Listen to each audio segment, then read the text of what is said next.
Hello friends, હું જલ્પા પટેલ. આજ આપણે શ્રાવણ મહિનાનો પહેલો સોમવાર છે, એટલે આજની રેસીપીમાં આપણે બટેટાની સૂકી ભાજી બનાવવાના છીએ. ચાલો આપણે બનાવીએ. મેં કુકરમાં 2 ગ્લાસ પાણી મૂક્યું છે અને ગેસ ચાલુ કરી દીધો છે.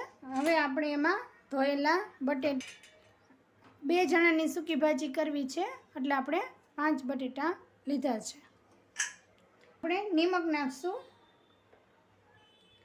1 સ્પૂન આપણે નિમક નાખશું. ખાવા દઈએ અને પ્લેટમાં કાઢી લઈ.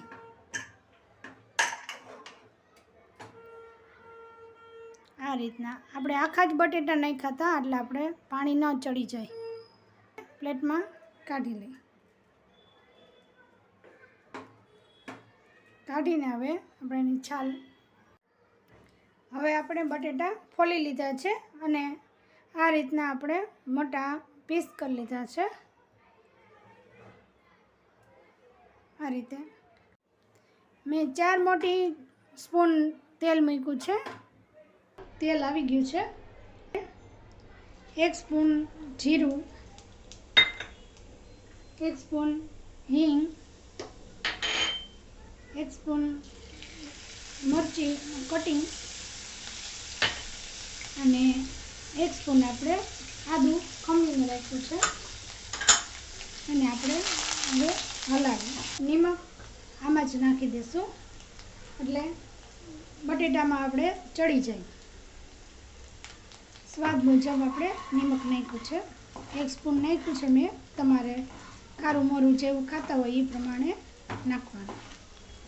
આદુની પેસ્ટ અને મરચાં બે સતળાઈ જાય ને એટલે આપણે એમાં બટેટા, હવે એમાં નહીં જેવી હળદર નાખશું આપણે, કે ખાલી બટેટાનો કલર પકડે ને એટલી. બટેટા એમાં નાખી દે.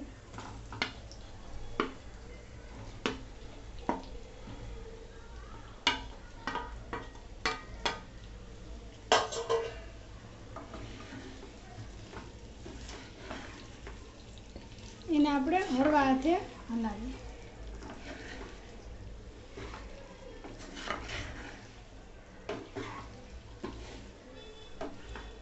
આપણે હળદર થોડીક જ નાખી છે એટલે એનો કલર મસ્ત આવશે. ઓલું તો આપણે શાક જેવું થઈ જાય. આપણે આ સૂકી ભાજી છે. આ રીતનું આપણે થોડીક વાર 2 મિનિટ રાખશું. પછી આપણે એમાં ધાણા ભાજી અને તીખાની ભૂકી નાખશું. પાછું હલાવી લઈ. પછી આપણે એમાં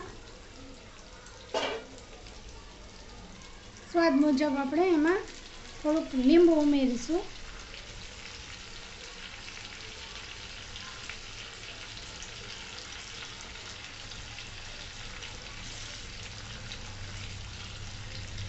તીખાની ભૂકી ઉમેરીશું. તીખાની ભૂકીનો ટેસ્ટ બહુ સરસ આવે સૂકી ભાજીમાં. આપણે લાલ મરચું એટલે જ નથી નાખ્યું, આપણે તીખાની ભૂકી નાખવાની હતા ને. હવે એની ઉપર આપણે ધાણા ભાજી નાખી દઈશું.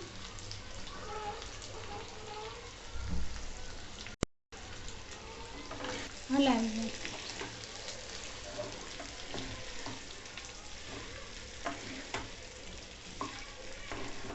સર્વ કરી લઈએ. આપણી સૂકી ભાજી થઈ ગઈ છે. આપણે સૂકી ભાજી સર્વ કરી દીધી છે. હવે એની આ ઉપર આપણે થોડાક માંડવીના દાણા નાખશું એટલે એનો સૂકી ભાજીનો દેખાવ મસ્ત આવે. આ રીતે જો કેવી ફાઇન લાગે છે. તમને મારી આ રેસીપી સારી લાગી હોય તો લાઈક, કમેન્ટ અને સબસ્ક્રાઈબ કરજો.